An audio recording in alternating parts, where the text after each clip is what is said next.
Hello everyone. So today we will solve the paper of ISRO Scientist Electrical 2020. Okay. So here is the first question. We will solve this question paper by part wise because the questions are tough. Okay, and uh, and the questions are approximately nearly 80. So we will solve part by part.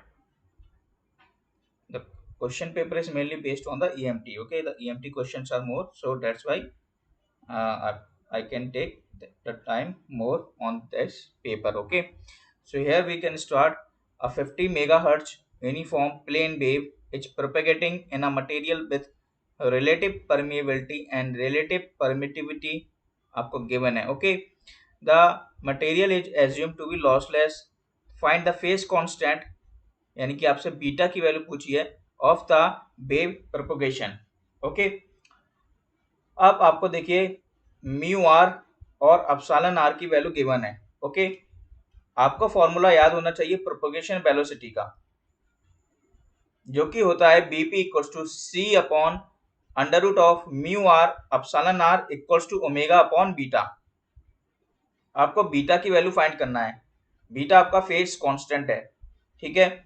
और सी की value आप जानते हैं 3 into 10 to the power 8 होती है. Mu R आपको given है 2.25.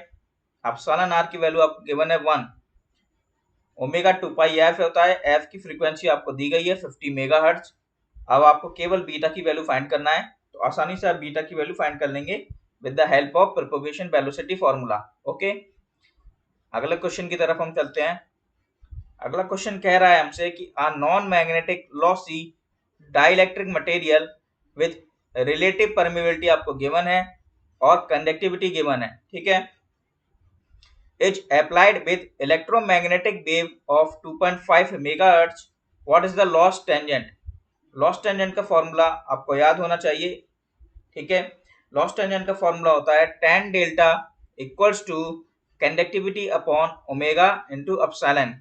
Okay, अब जैसा कि आप जानते हैं एप्सिलॉन की वैल्यू क्या हो जाएगी, एप्सिलॉन नॉट एप्सिलॉन आर.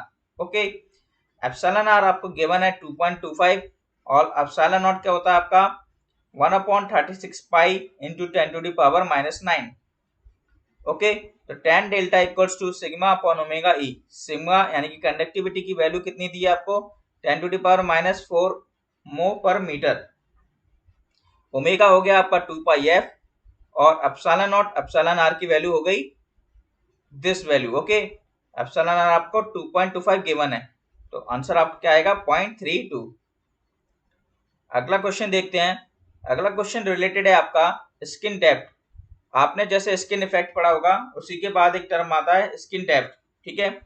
तो स्किन डेप्थ कभी कभी आपने क्वेश्चन देखा होगा, पेपर में आता होगा स्किन डेप्थ किससे रिलेशनशिप रखता है, जैसे कि किस चीजों पर वो डिपेंड करता है, जैसे कि फ्रीक्वेंसी, ठीक है, कंडक्टिविटी, इन सब चीजों पे. तो क्वेश्चन कह रहा है कि a solid conductor with relative permeability आपको गिवन है 200, कंडक्टिविटी आपको गिवन है 5 into 10 to the power 6, diameter 8 mm, length 2 mm. If the total current carried by the conductor आपको गिवन है, तो स्किन डेप्थ पूछा है. स्किन डेप्थ का फॉर्मूला होता है delta equals to 1 upon under root of pi into F into conductivity into mu naught into mu R. जैसा आप जानते हैं ओमेगा क्या होता है आपका 2 पाई एफ और ओमेगा की वैल्यू आपको गिवन है pi into 10 to the power 4.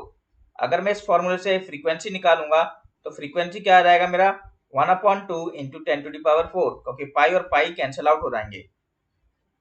अब आपको इस फॉर्मूले में यानी कि जो आपका स्किन डेप्थ का फॉर्मूला है इसमें सारी वैल्यूज को पुट कर देना है. पाई की जगह पाई, फ्रीक्वेंसी की जगह 1/2 into 10 to the power 4, conductivity की वैल्यू आपको गिवन है mu naught 4 pi into 10 to the power -7 और म्यू आर की वैल्यू आपको गिवन है 200.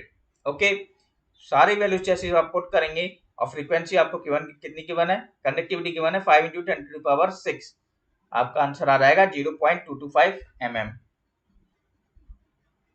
अगला क्वेश्चन है कि uniform plane wave at the boundary of an overhead transmission line and underground cable has reflection coefficient gamma. Okay, the standing wave ratio कैसे define करते हैं. तो जो वोल्टेज स्टैंडिंग वेव रेशियो होता है वो होता है हमारा बी मैक्स अपॉन बी मिन, ओके। और बी मैक्स होता है 1 plus gamma upon 1 minus gamma.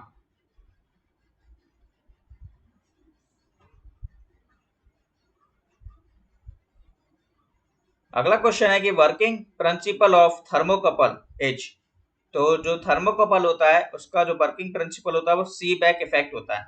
अब डेफिनेशन आप पढ़ सकते हैं, इधर लिखी हुई है।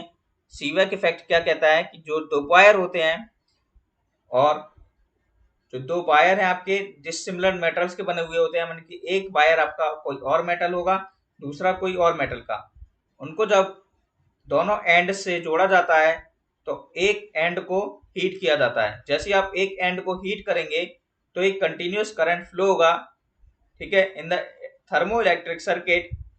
क्यों होगा? क्योंकि due to the voltage difference between them.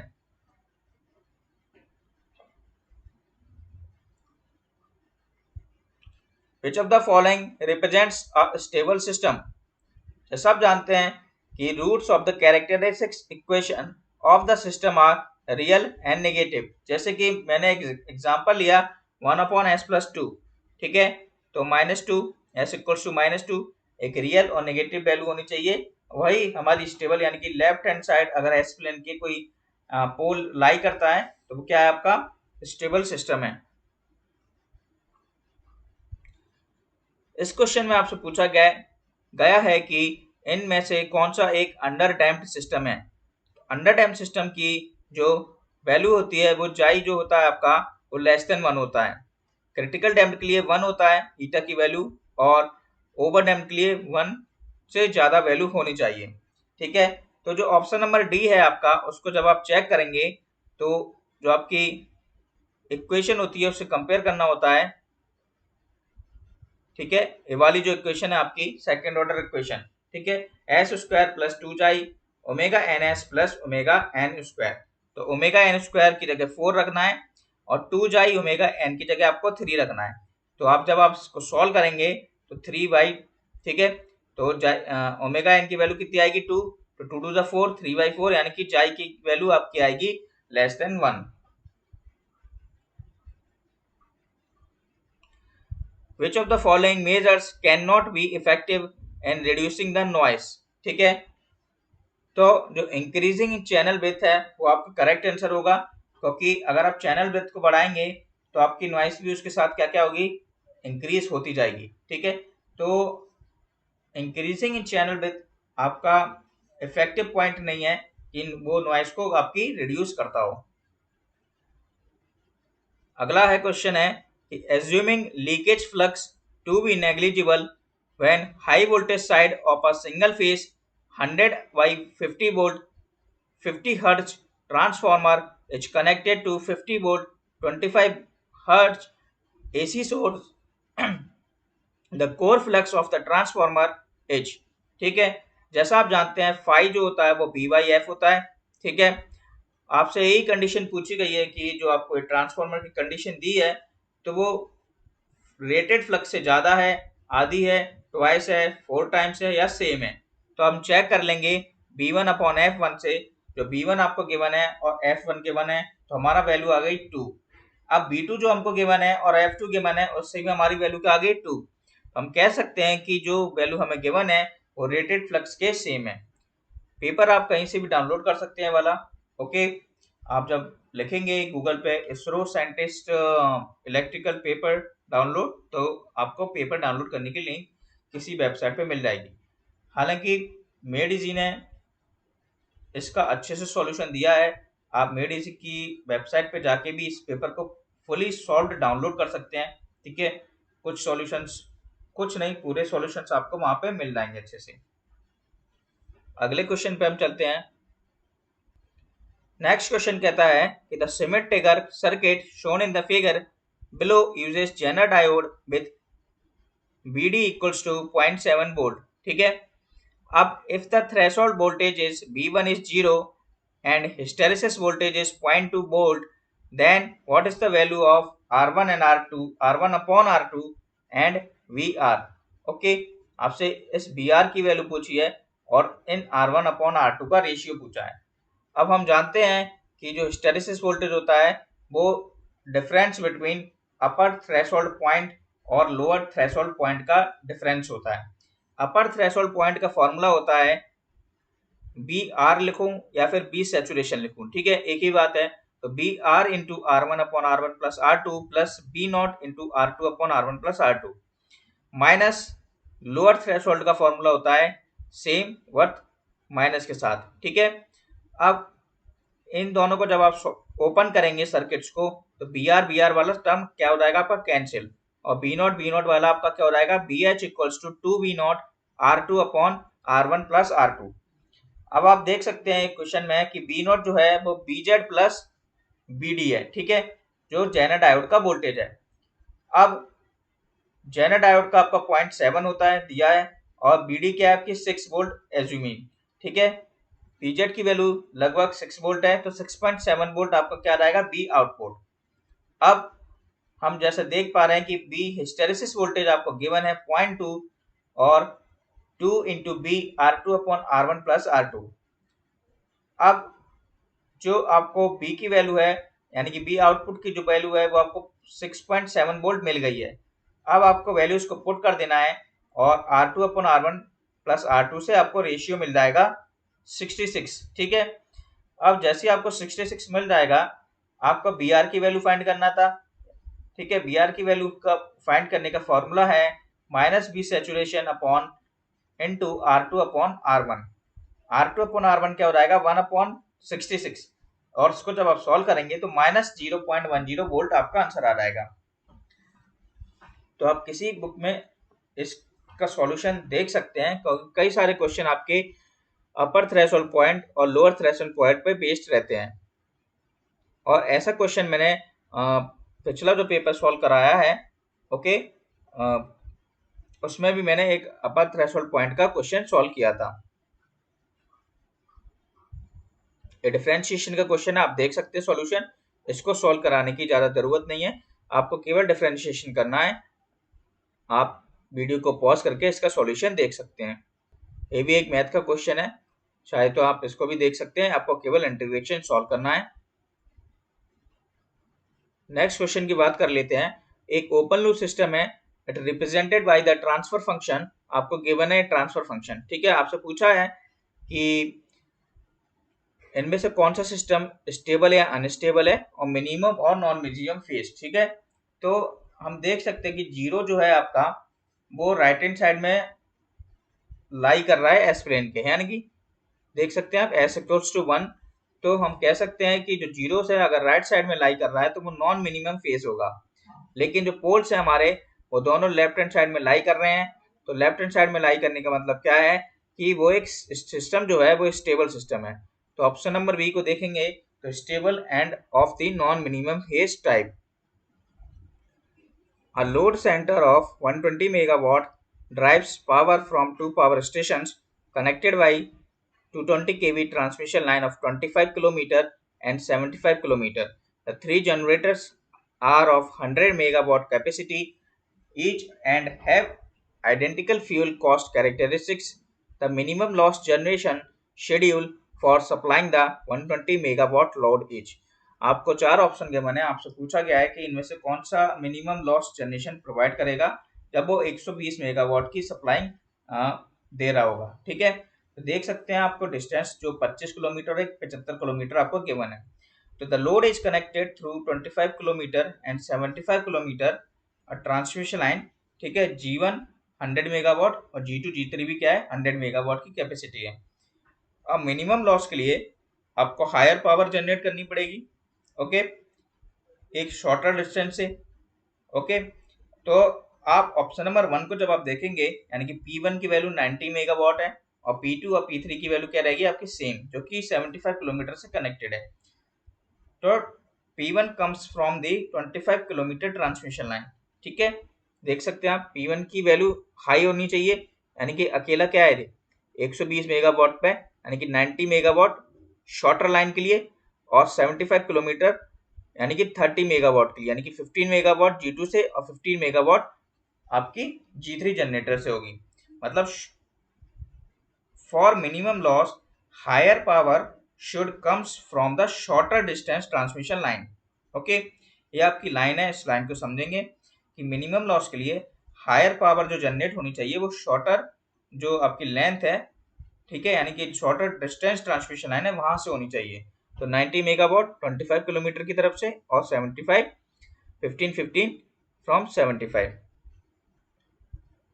The question says a capacitor is made with a polymeric dielectric having a relative permeability of 2.26 and a dielectric breakdown strength 50 kilovolt per centimeter. The permittivity of free space is 8.85 picofarad per meter. अगर एक rectangular plates of a capacitor have a width of 20 centimeter and a length of 40 centimeter, then the maximum electric charge in the capacitor is। Question बहुत लंबा है लेकिन solution बहुत simple.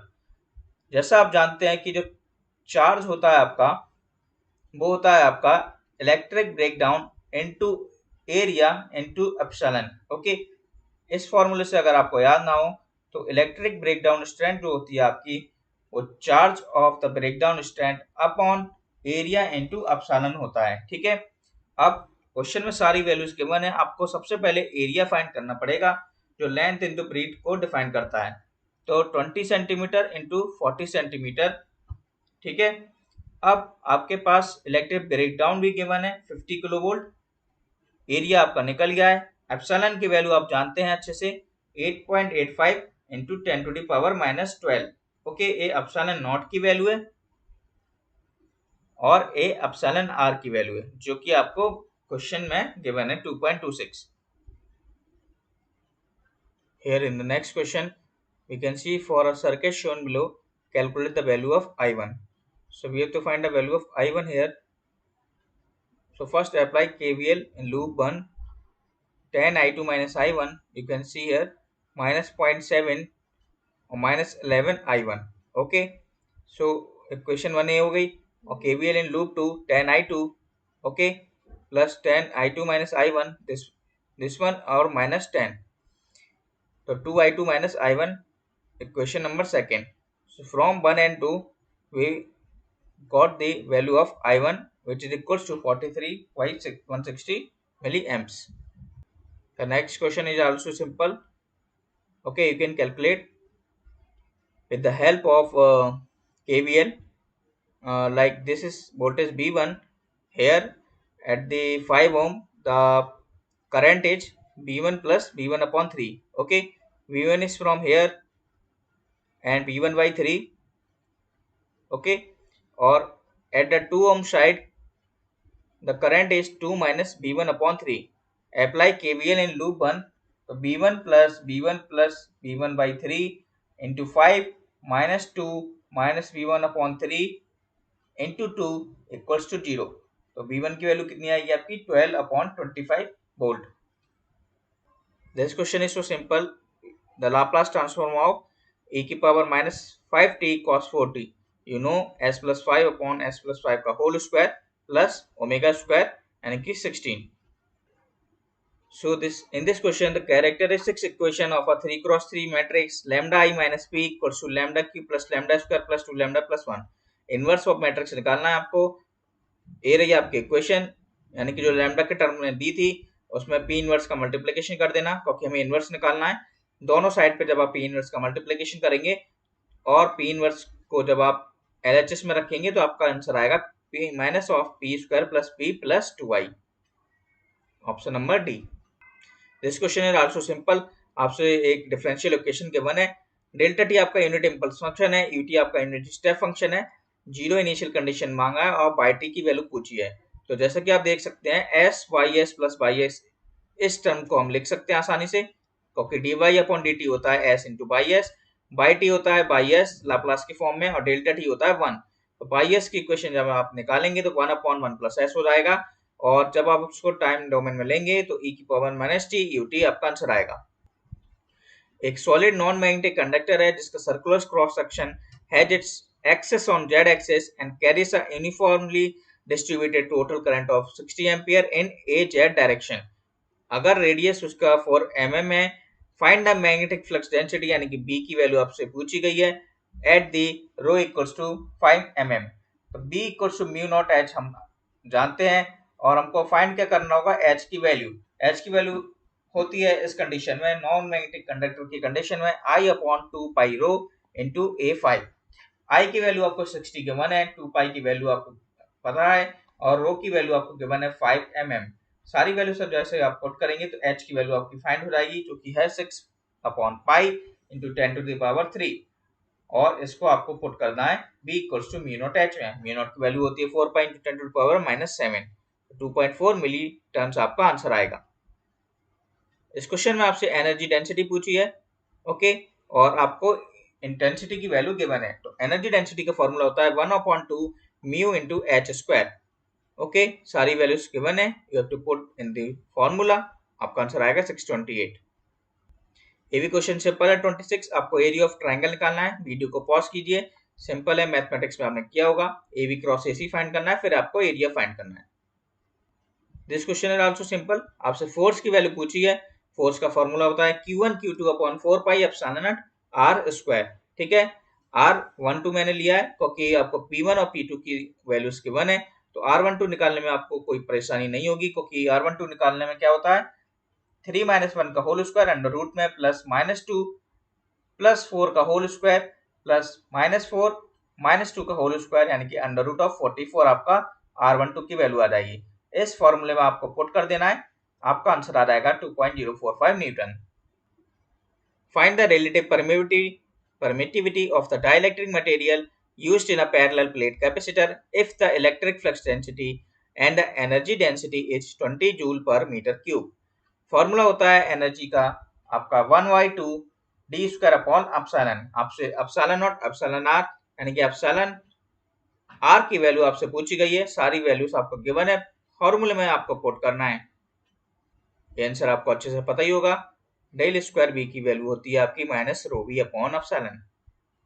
इस question में आपको इलेक्ट्रिक फील्ड इंटेंसिटी की value find करना है, जो कि होती है E equals to B D upon mu, और बी डी आपको क्या गिवन है, ड्रिफ्ट वेलोसिटी, और म्यू आप जानते हैं पहले से 4 pi into 10 to the power -7, not 4 pi, value आपको गिवन है 6 metre square plus volt second. ठीक है, तो ये हो जाएगा म्यू की value 6 into 10 to the power -3। Okay, so 1/6 आपका क्या आएगा आंसर।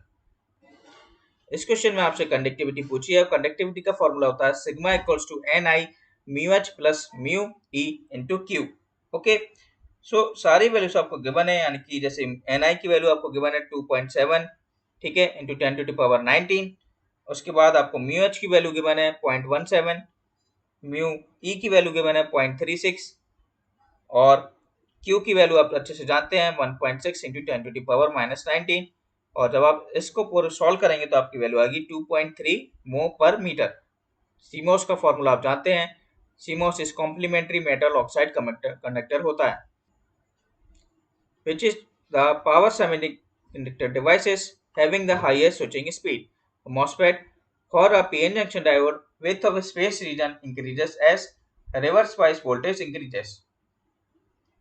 यूनिट स्टेप फंक्शन आपको गिवन है, यूनिट इंपल्स रिस्पांस आपसे पूछा गया है। जानते हैं जब आप बैक जाते हैं तो आपको डिफरेंशिएशन करना पड़ता है, और आगे जाते हैं तो इंटीग्रेशन। तो डिफरेंशिएशन क्या होगा इसका, अल्फा ई की पावर माइनस अल्फा टी। इस क्वेश्चन में आपसे आर आउटपुट और आर एल की वैल्यू आपको गिवन है, और वोल्टेज रेगुलेशन आपसे पूछा गया है। तो वोल्टेज रेगुलेशन का फॉर्मूला होता है R output upon R L, यानी कि load resistance, which is equals to 3%। इस क्वेश्चन में कुछ खास नहीं है, सर्किट डायग्राम आपको गिवन है, वोल्टेज अक्रॉस कैपेसिटर की वैल्यू आपको फाइंड करना है। बेसिक क्वेश्चन है इलेक्ट्रिक नेटवर्क का, तो देख सकते हैं आप VC0 minus VC0 plus 50 volt हो गया आपका। ठीक है, T इक्वल टू 0 माइनस की कंडीशन पे, T इक्वल टू इनफाइनाइट पे VC इनफाइनाइट आपका 0 हो जाएगा।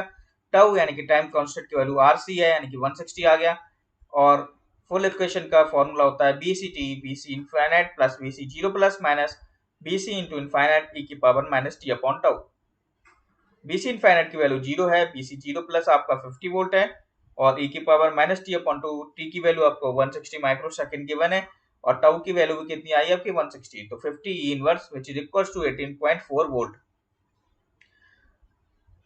एक पैरेलल आरएलसी सर्किट है जिसमें एल और सी की वैल्यू गिवन है। आपको फाइंड करना है आर की वैल्यू जब कंडीशन आपको दी है critical damped. R equals to 1/2 root under root of L upon C, आपको वैल्यूज पुट करना है, you will get the value of R. The next question is that a power BJT has a collector current and base current and a reverse saturation current ICS 15 milliampere. Find out the current gain beta. तो IC की value आप जानते हैं beta IB plus 1 plus beta ICS होता है, और आपको find क्या करना है बीटा की वैल्यू, तो बीटा की वैल्यू आएगी 7.946. In this question, the points are given: A equals to x equals to 2, y 3 and z minus 1, b r 4, theta 30, phi 120. Find the distance between A and B. As we know that the formula x equals to r cos phi sin theta, y equals to r sin phi sin theta and z equals to r cos theta. All values are given here. Okay, you have to put all the values in the equations.